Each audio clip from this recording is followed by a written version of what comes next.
Segunda parte, capítulo 3, Expiações terrestres, parte final. Anna Bitter. A perda de um filho adorado é motivo de acerbo pesar.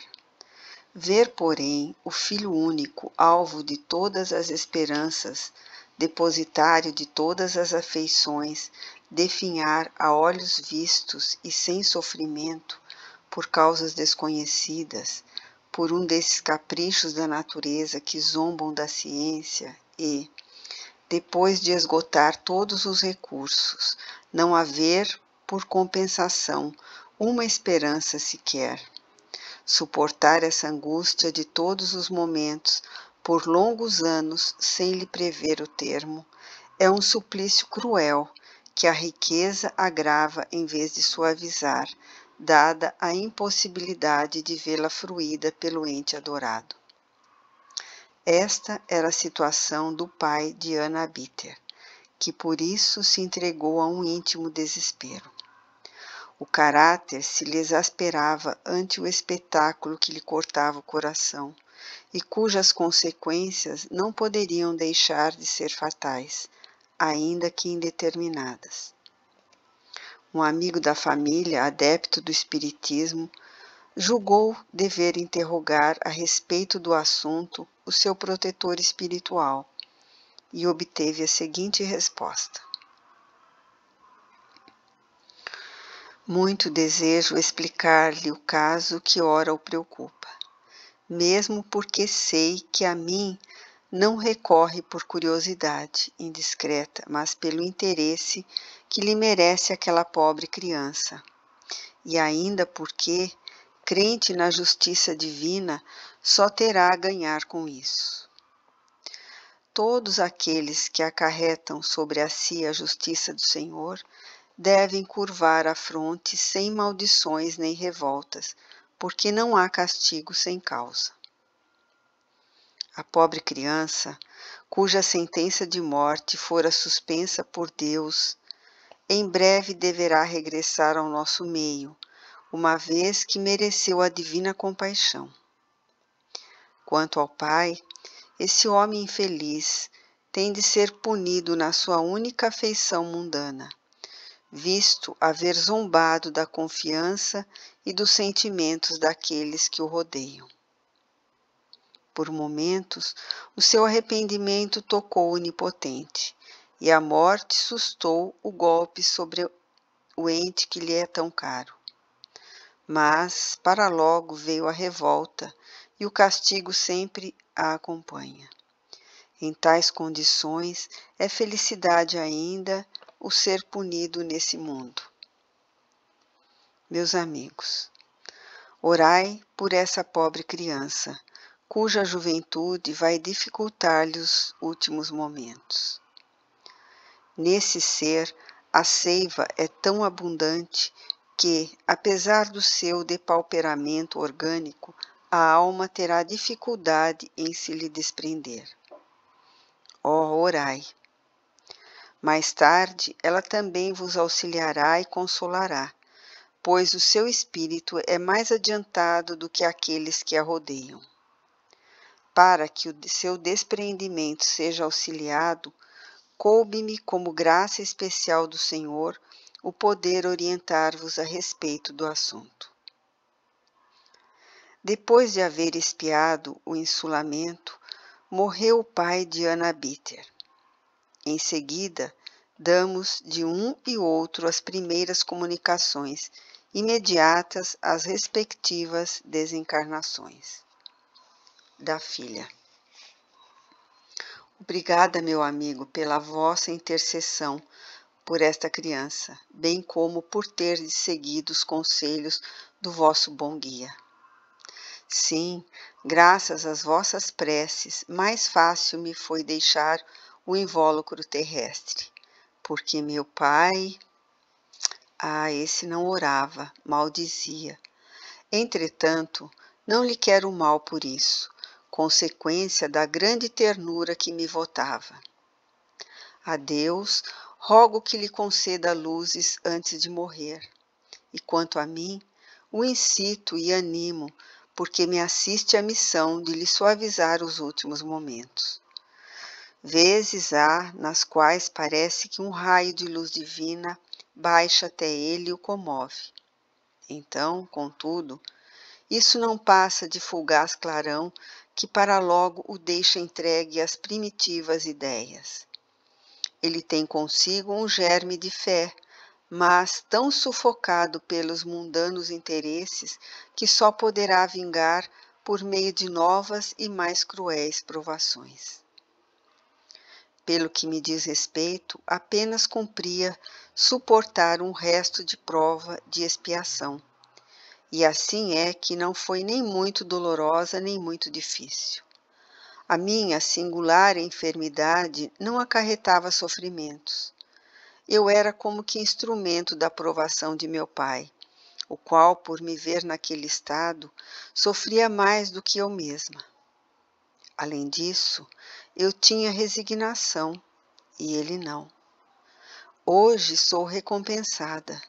Deus bondosamente abreviou-me a estada na terra, o que, aliás, lhe agradeço. Feliz entre os bons espíritos que me cercam. Todos cumprimos satisfeitos as nossas obrigações, mesmo porque a inatividade seria um cruel suplício. O pai, um mês depois da morte. Evocando-vos, temos por fim nos informarmos da vossa situação no mundo dos espíritos, a ser-vos úteis na medida das nossas forças. Resposta: o mundo dos espíritos? Não o vejo.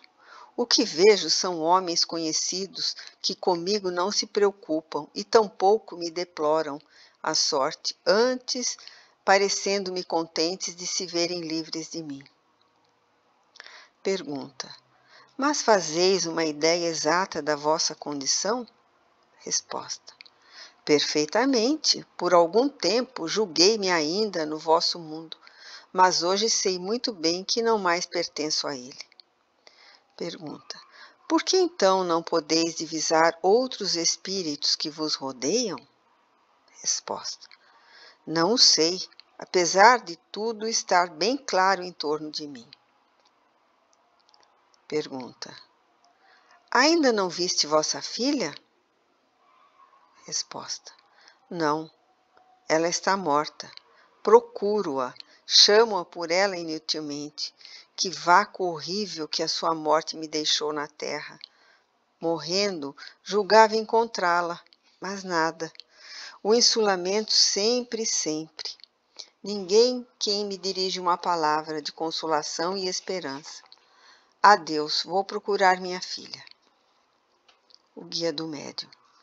Este homem não era ateu nem materialista, mas daqueles que creem vagamente sem se preocuparem de Deus e do futuro, empolgados como são pelos interesses terrenos. Profundamente egoísta, tudo sacrificaria para salvar a filha, mas também, sem um mínimo escrúpulo, sacrificaria os interesses de terceiros em seu proveito pessoal. Por ninguém se interessava, a não ser pela própria filha. Deus o puniu da forma como vistes, arrebatando-lhe da terra a consolação única. E como ele não se arrependesse, o sequestro subsiste no mundo espiritual. Não se interessando por ninguém aí, também aqui ninguém por ele se interessa.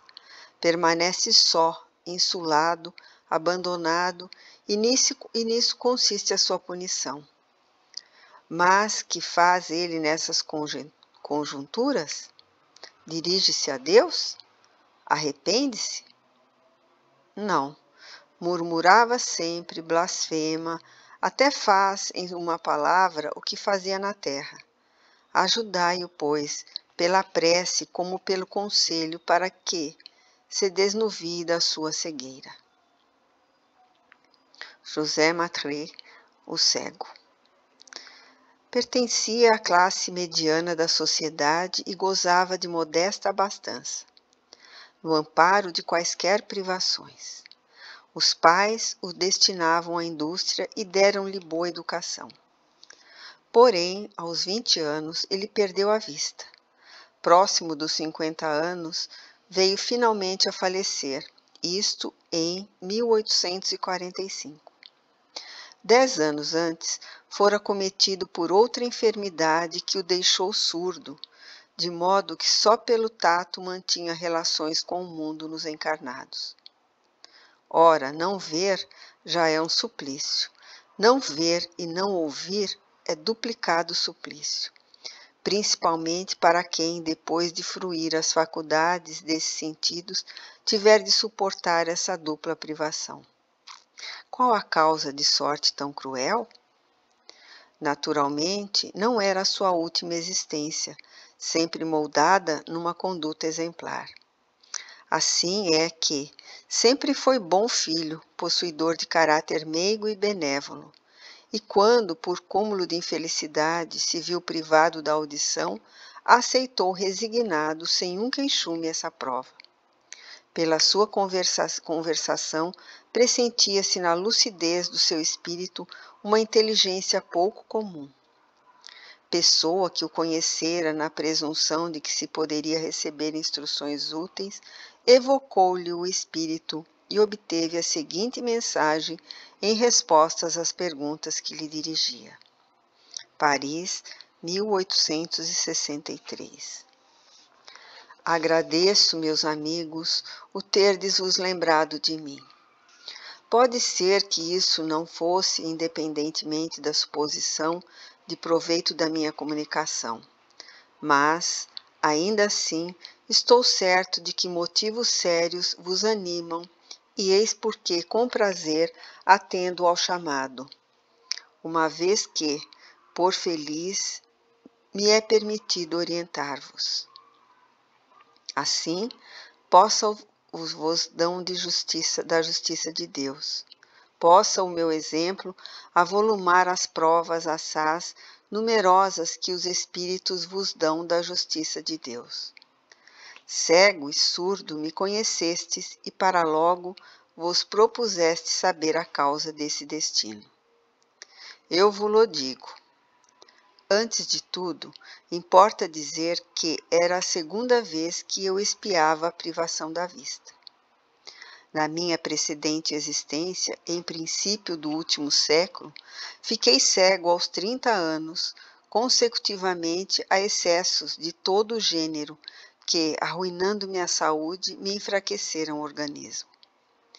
Note-se que era já isso uma punição por abuso dos dons providenciais de que fora largamente cumulado. Em vez, porém, de me atribuir a causa original dessa enfermidade, entrei de acusar a providência na qual, aliás, pouco cria. Anatematizei Deus, reneguei-o, acusei-o, acrescentando, se acaso existisse, devia ser injusto e mau, por deixar assim penar as criaturas. Entretanto, eu deveria dar-me ainda por feliz, isento como estava de mendigar o pão, a feição de tantos outros míseros cegos como eu. Mas é que eu só pensava em mim, na privação de gozos que me impunham.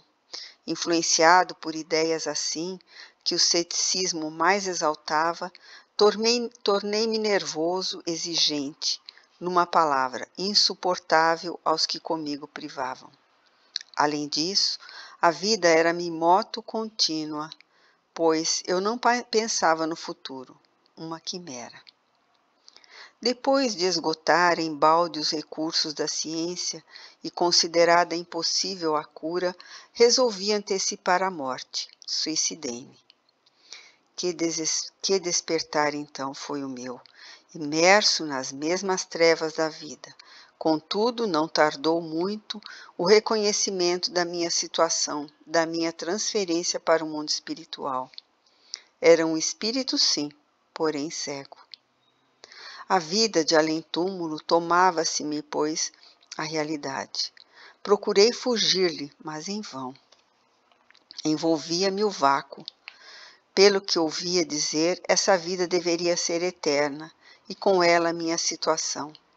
Ideia horrenda.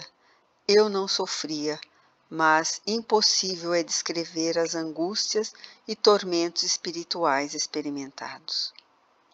Quanto tempo teriam eles durado? Ignoro, mas quão longo me pareceu esse tempo. Extenuado, fatigado, pude finalmente analisar-me a mim próprio. Compreendi o ascendente de um poder superior que sobre mim atuava e considerei que, se essa potência podia oprimir, também poderia dar-me alívio, e implorei piedade.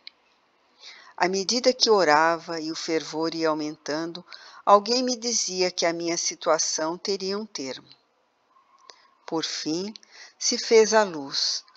A extremo foi o meu arrobo de alegria ao entrever as claridades celestes, distinguindo os espíritos que me rodeavam, sorrindo benévolos, bem como aqueles que radiosos flutuavam no espaço. Ao querer seguir-lhe os passos, força invisível me reteve. Foi então que um deles me disse: o Deus que negaste teve consideração do teu arrependimento e permitiu-nos que te dessemos a luz, mas tu só cedeste pelo sofrimento e pelo cansaço. Se queres participar dessa felicidade aqui fruída, forçoso é provares a sinceridade do teu arrependimento e as boas disposições, recomeçando a prova terrestre em condições que te predisponham às mesmas faltas, porque esta nova provação deverá ser mais rude que a outra. Aceitei, pressuroso, e prometi não mais falhar. Assim voltei à terra nas condições que sabeis. Não me foi difícil compreender a situação, porque eu não era mau por índole. Revoltara-me contra Deus e Deus me puniu. Reencarnei trazendo a fé inata, razão porque não murmurei, antes aceitei a dupla enfermidade, resignado como expiação que ora oriunda da soberana justiça. O insulamento dos meus derradeiros anos nada tinha de desesperador, porque me bafejava na fé no futuro e a misericórdia de Deus.